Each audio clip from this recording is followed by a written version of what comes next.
Then Pharisees and scribes came to Jesus from Jerusalem, saying, "Why do your disciples disobey the tradition of the elders? For they don't wash their hands when they eat bread."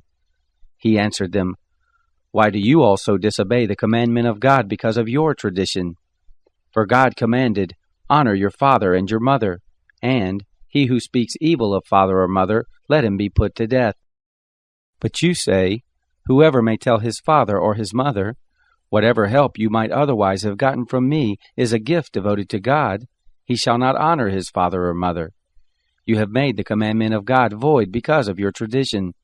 You hypocrites! Well did Isaiah prophesy of you, saying, 'These people draw near to me with their mouth, and honor me with their lips, but their heart is far from me, and in vain do they worship me, teaching as doctrine rules made by men.'" He summoned the multitude and said to them, "Hear and understand. That which enters into the mouth doesn't defile the man, but that which proceeds out of the mouth, this defiles the man." Then the disciples came and said to him, "Do you know that the Pharisees were offended when they heard this saying?" But he answered, "Every plant which my heavenly Father didn't plant will be uprooted. Leave them alone. They are blind guides of the blind.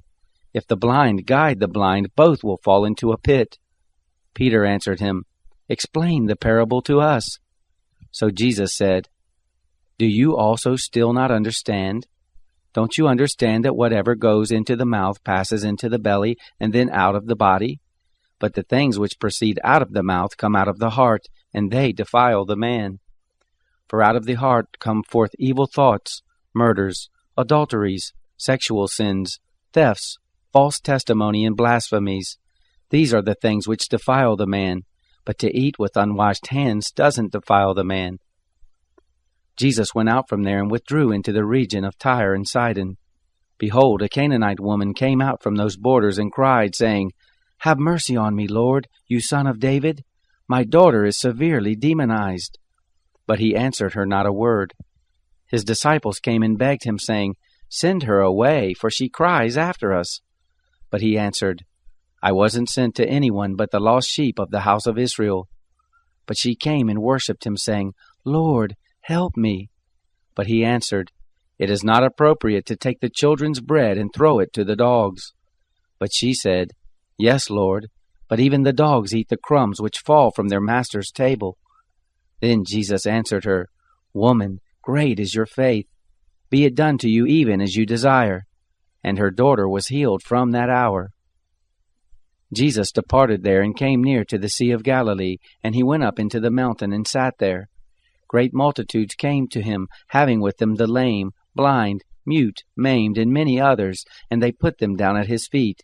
He healed them, so that the multitude wondered when they saw the mute speaking, injured whole, lame walking, and blind seeing, and they glorified the God of Israel.